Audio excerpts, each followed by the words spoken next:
Welcome to the Consulting Leaders Podcast, where we talk about the business of consulting. Whether you're looking to grow your practice or learn from the stories of leaders in consulting, you're in the right place. I'm your host, Guillaume Jouvencel, ex-PwC and co-founder of GHA Marketing. Join me as I interview the best consultants in their niche. Let's get on with the show.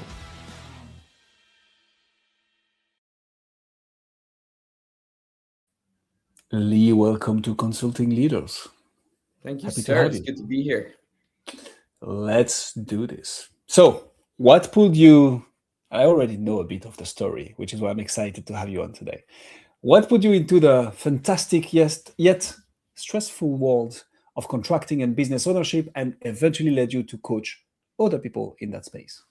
Yeah, good question. And I'll give you the elevator kind of style answer to that because it does go on for quite a bit. But, kind of in a nutshell for me, we grew up, in a rough neighborhood, me and my brothers, we didn't have much money, and we always had like a little bit of an entrepreneurial drive. Like I remember as far as back as like 7-8 years old, washing cars, like for neighbors and trying to make a little bit of money. On top of that, we also used to go work for my grandfather. He had a big antique store in Edinburgh, which is in Scotland.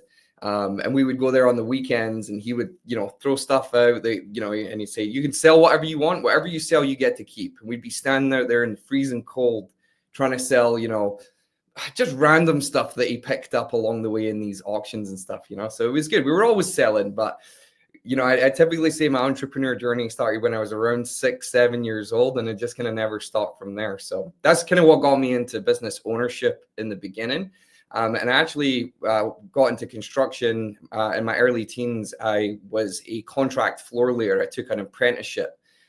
It was tough work, old school, carrot in the stick style construction work and apprenticeship, So this is back when you could still smoke on job sites and you could still, kind of verbally abuse your apprentice. So I got the old, UK rock style apprenticeship in construction.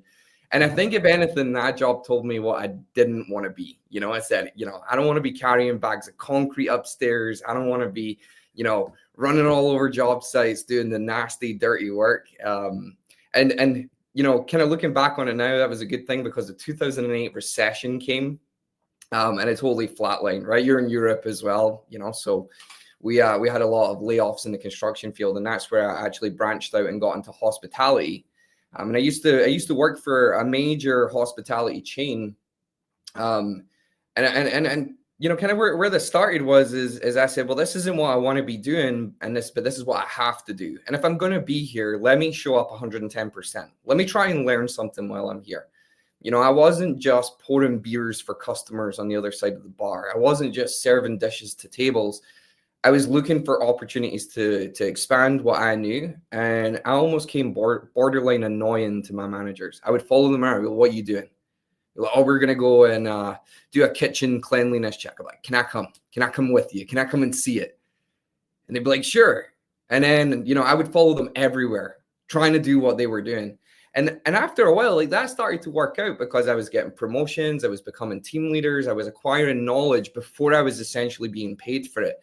And that led me into development because I worked all my way up into a people development role. And they would actually fly me all over the country, going to different restaurants and to do all their training. And that's where I found my love for people development. So I like to say life became full circle for me becoming a coach because that was where I found my love and always wanted to become one. But fast forward a little bit, 2016, moved to Canada. So moved from Scotland to Canada. I'm in BC. When I got here, an opportunity kind of fell in my lap to buy into a construction company that was failing pretty badly. And we managed to turn it into a 7-figure business. And then we did it a second time. During COVID in 2021, we sold those businesses and I got out and I said, you know what? I've been around the block a couple of times. I've felt the pain. I've done everything wrong, corrected it. And I'm like, I'm going to go teach people how to do this. And that's where I am today. I'm a business coach now on Brave Academy. We have what's called the Contractor Chaos program, and we predominantly work with GCs, so general contractors, and cabinet makers, architectural millworkers. Yeah. So I don't know what type of elevators they have in Scotland and BC, but clearly, This, like I said, that's the condensed version, you know. I'm messing with you. I love it. And hey, shout out to all the apprentices who've been shouted out, because I was definitely one of those. Not in construction, in wholesale. But yeah, good old days, as we say. Yeah, for sure. So tell us a bit more about what problem you help solving for those GCs and cabinet makers. Like, what is the thing that you help them with? Yeah, so in a nutshell, we help contractors to kind of put the fun back into owning their businesses, right? Like I think a lot of guys have this vision of what business ownership should look like, and they never really feel like they get there because there's a million fires to put out. So if I could summarize it in two ways, I would say one is we help contractors implement systems, but also put them in a mindset of being an entrepreneur rather than just someone who owns a business but also has a job, you know. And then the second thing is we put parents back at the dinner table. That's our biggest thing is we put parents back at the dinner table on time and in the right mindset. A lot of this comes from my own experience running businesses.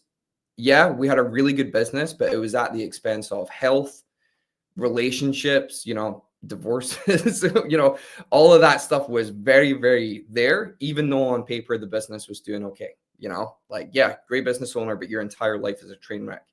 But yeah, that's what I would say. So we put the fun back into owning a business. We put you back at the table as a parent, as a father, as a husband, as a, you know, partner, and we make it fun again. So one of the reasons I was looking forward to interview Yuli, and for the people listening to us, is so he joined our community and mastermind. And one of the first things that he said when he introduced himself, he was like, "I'm helping dads be back for dinner on time." And I was like, "Shit, man, this is such a good mission." Like, and this resonates. And I mean, yeah. So you know, I love the mission, and I think that's a very clear and straightforward way to explain what you help people do. Yeah. I like that it's parents now, which makes sense. So yeah, that's good stuff. So what kind of contractors? Because obviously there are many out there. Do you have a specific ICP, company size, decision maker? Like who do you decide who you help, Lee? Yeah, that's a good question. And typically when I get asked that, because we do talk a lot about like who's your ideal client and what's the ideal channel that they come to you, you know, when we're working with our clients. And one of the things that I've found is in the beginning, everyone's the same. I'll be everything you need to anyone who walks across my door because I just need revenue to come in.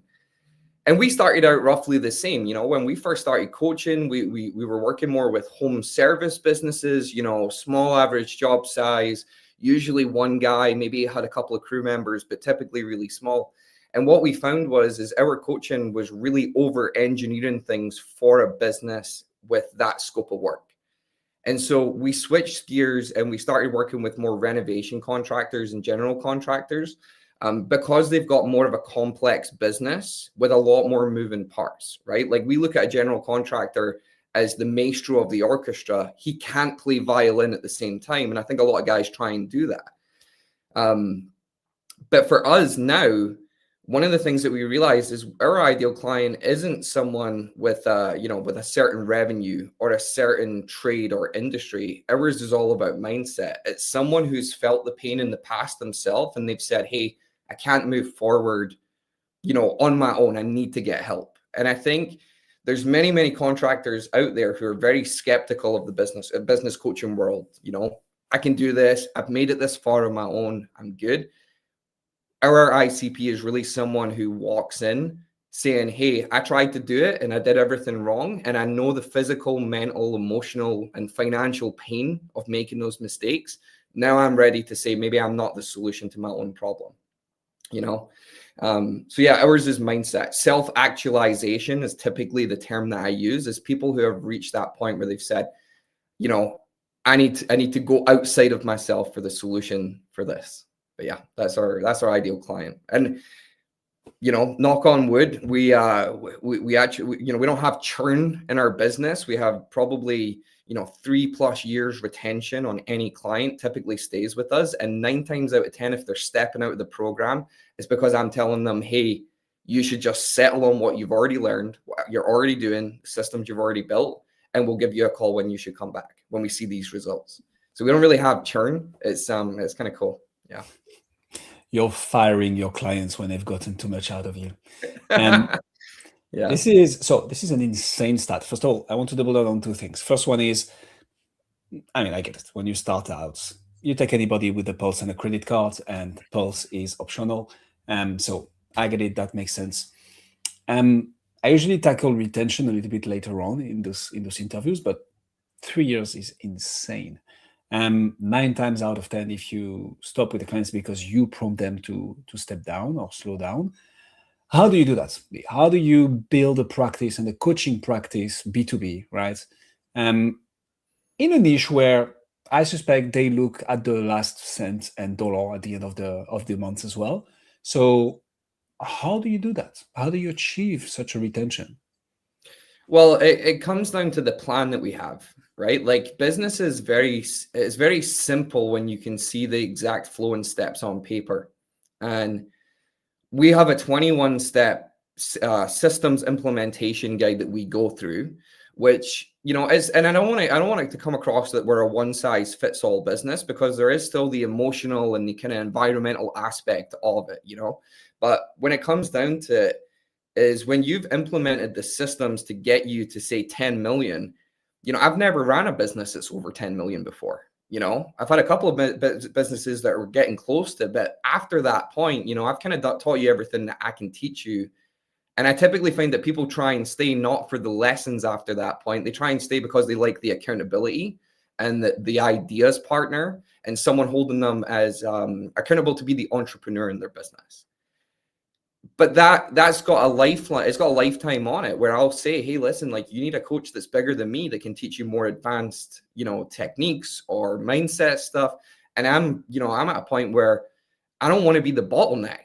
I don't want to help you to the point where I become the bottleneck in your business because I can't give you further help. And it's not to say that we don't help our clients, but it also gives us an opportunity where we can evaluate our pricing and how much time we're spending. We've only got 40 hours in a week like anyone else. And you'll know this yourself.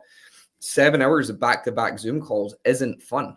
It's not fun to be on Zoom calls every single day for 6-7 hours at a time. So the quality goes down the busier that we get. So when we do tell a client, hey, like, you're doing really well, why don't you take a year of just nurturing and settling, right? Instead of pioneering and hunting to eat, build the cabin and plant the farm, get some capital behind you, and now you're ready to move into other things like real estate investment or expansion. While they're doing that, it gives me a chance to say, well, maybe we want to move to a different client base, or maybe we want to try and help other people. We try and keep it fair for more people coming into the program, and that constantly forces us to adjust pricing based on how busy we are. So it's good for both sides. It's funny because, I mean, the first reflex I'm thinking of, right, and that probably a lot of B2B coaches who would reach that point would try to figure out a way to help those people, like, hey, cool, I've helped you solve the problem of being back on time for dinner and still being like super profitable and reaching, I'm just gonna throw some random numbers out there, but like 3 million a year, and now you want to reach 10 million a year with the same conditions. Like, well, let's help you achieve that. I mean, in my head, a lot of coaches would be like, yeah, sure, I can help you do that. It's gonna be 3 times the price, more one-on-one, whatever, right? Develop an upsell. Is that something you've considered at all, or? Yeah, I mean, we've got people who are well surpassed that in the program already. Like, we've got people who just don't want to leave because they're staying for the community and the brotherhood. Like, we've got a really good group of guys who help each other as well as getting coaching. But like I said, for me, I've kind of worked myself into the bottleneck here, where I can only help so many people with so much time without going out and hiring more coaches. But I hear what you're saying. Why would we not try and figure it out?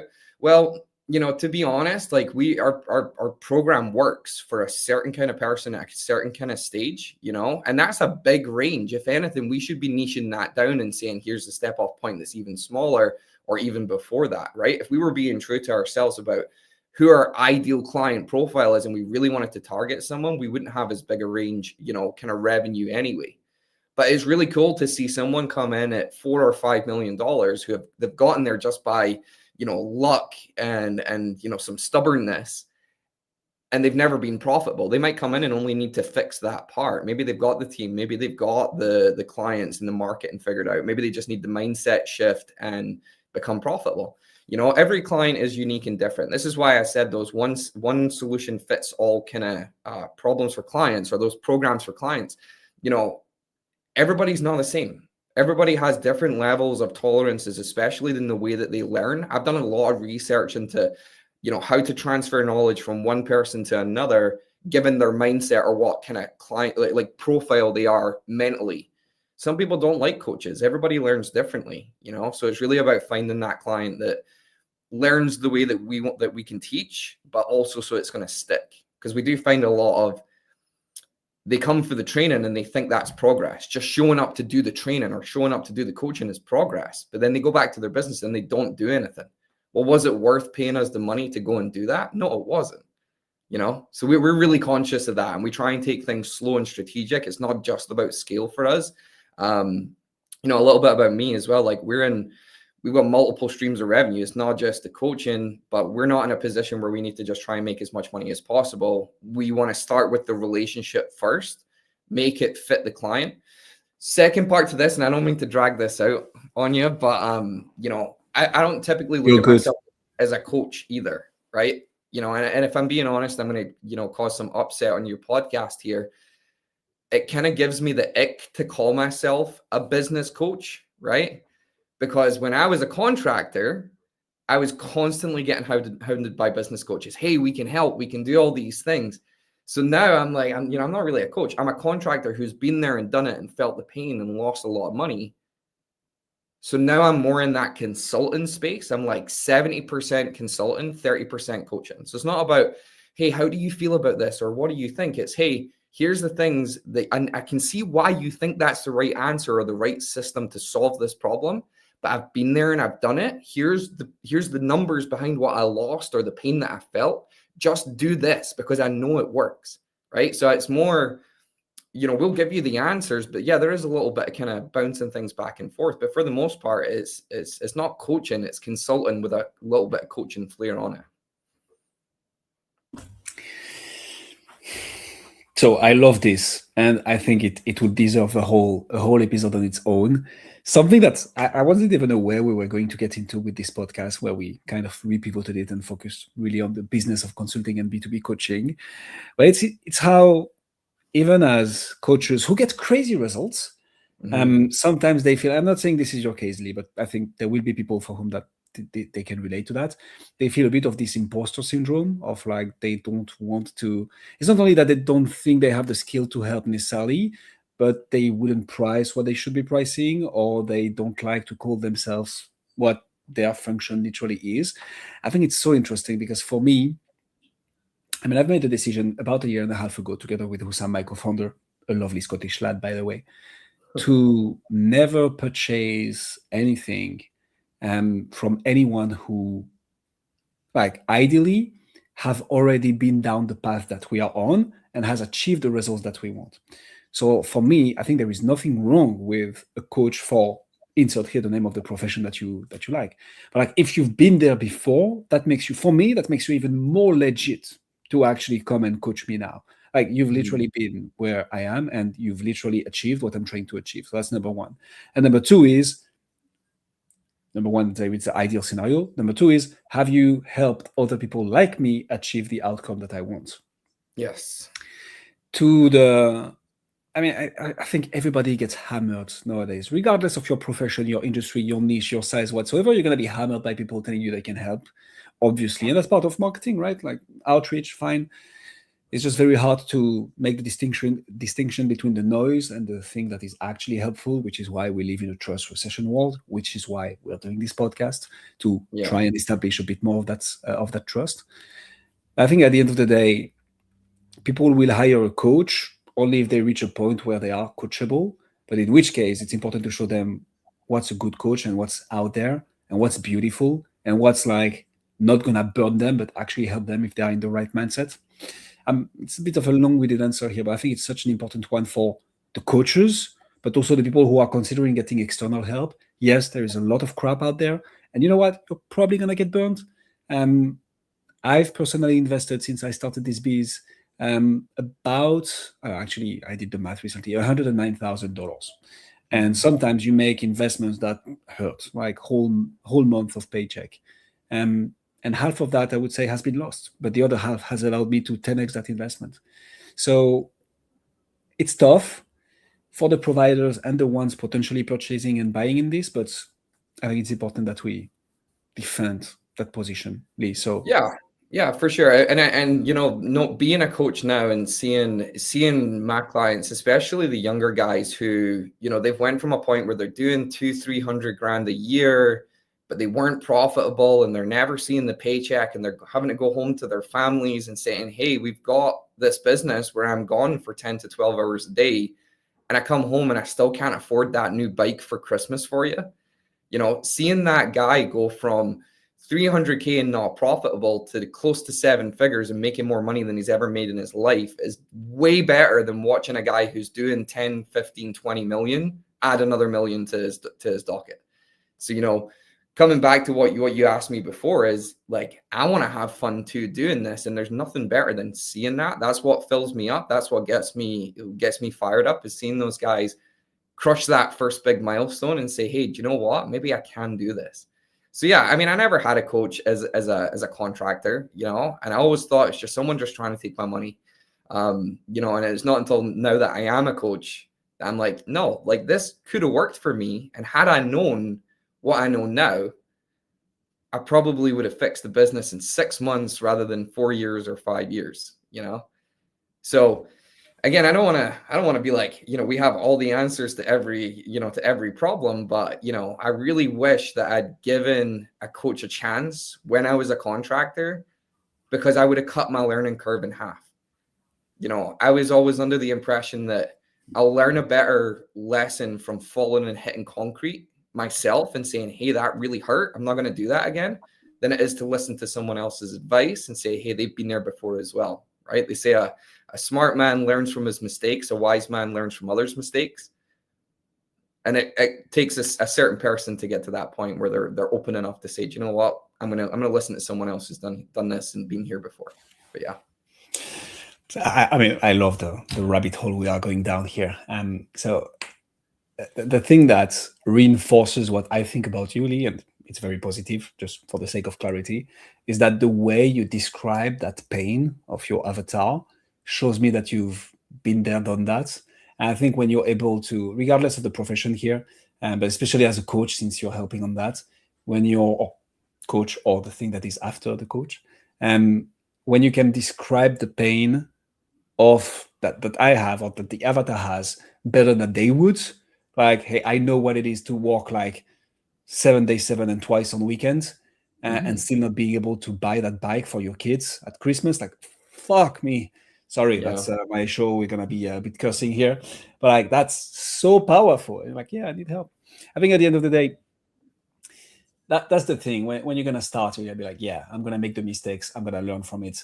There is no such, the only resource that we are limited in is time.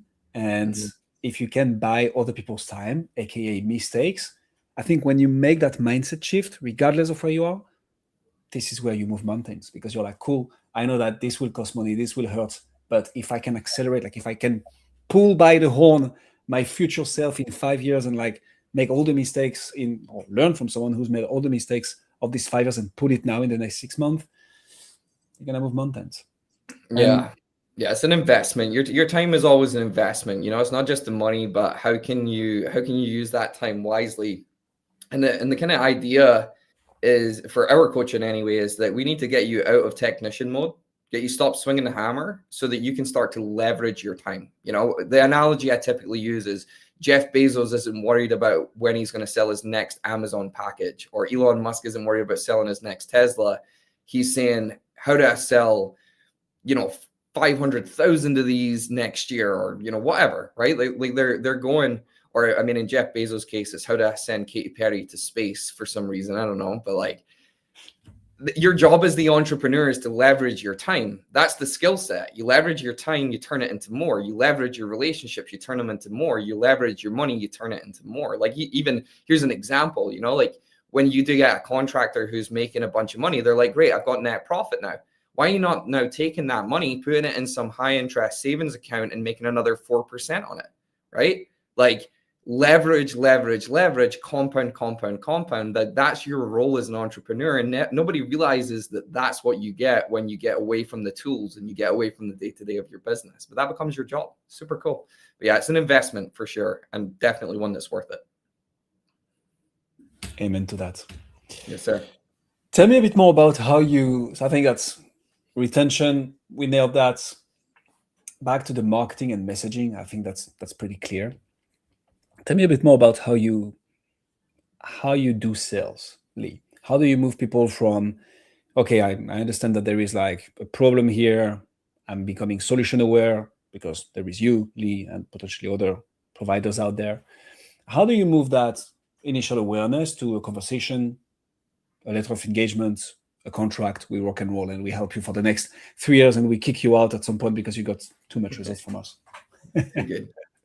Yeah, no, that's a good question. Our kind of whole philosophy is that our business will sell itself if it's in front of the right people. You know, we talked about compounding and investments earlier. So a lot of our sales process, we're partnered up with some of the other biggest industry professionals, where, you know, tooling manufacturers, we've got software consultants that we work with, we've got financial people, and the kind of concept is that, you know, if the captain sees that someone goes overboard, they can throw them the lifeline. We are the lifeline that they throw in the event that they see someone drowning. Because you can have the coolest product, you could be the best at it, but if you're not making money and your business is suffering, well, you know, you need some help.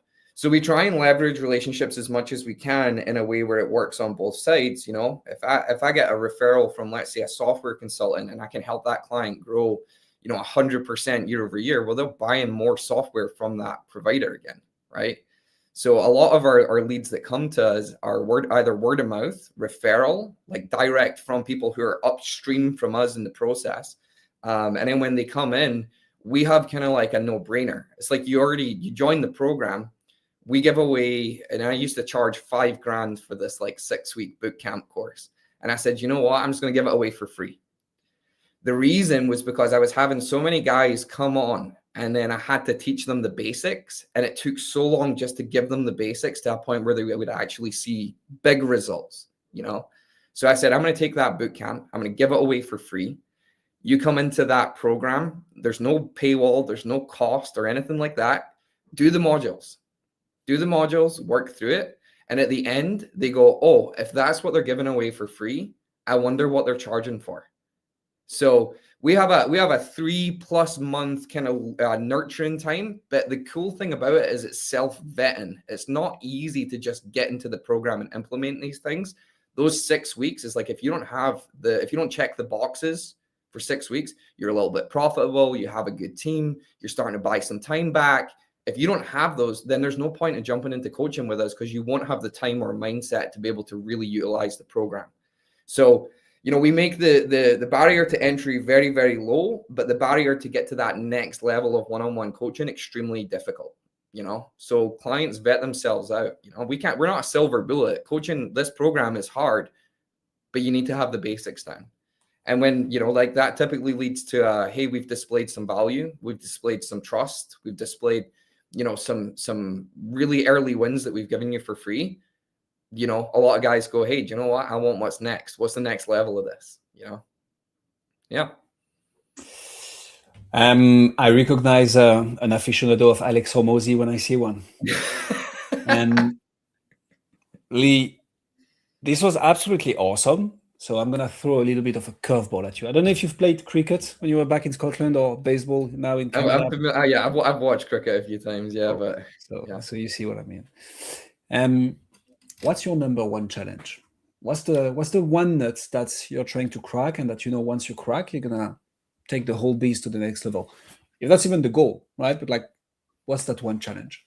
Yeah, I think one of the big recognitions that I've came to is that, you know, if I'm the only one who's in here doing the coaching, I'll always be the bottleneck, right? I'll be the bottleneck to growth. And I think pricing, yeah, like I see these guys online and they're saying you should be charging $10,000 a month. you know, for your coaching. I'm like, the people that I really like working with, they don't have that. You know, that's enough for them to dip into bankruptcy. So the big one is how do we scale with, you know, with providing as much value as we're providing right now? And the answer is, if we have to scale and it compromises value, I don't want to do it. You know, we've got something that really works. We've got something that gives us that feeling of we're making a difference in the world. You know, that's the most important thing to me and my team. We have it drilled in. We've called them the North Star principles, 10 North Star principles that if we ever falter on, we're automatically should fire ourselves.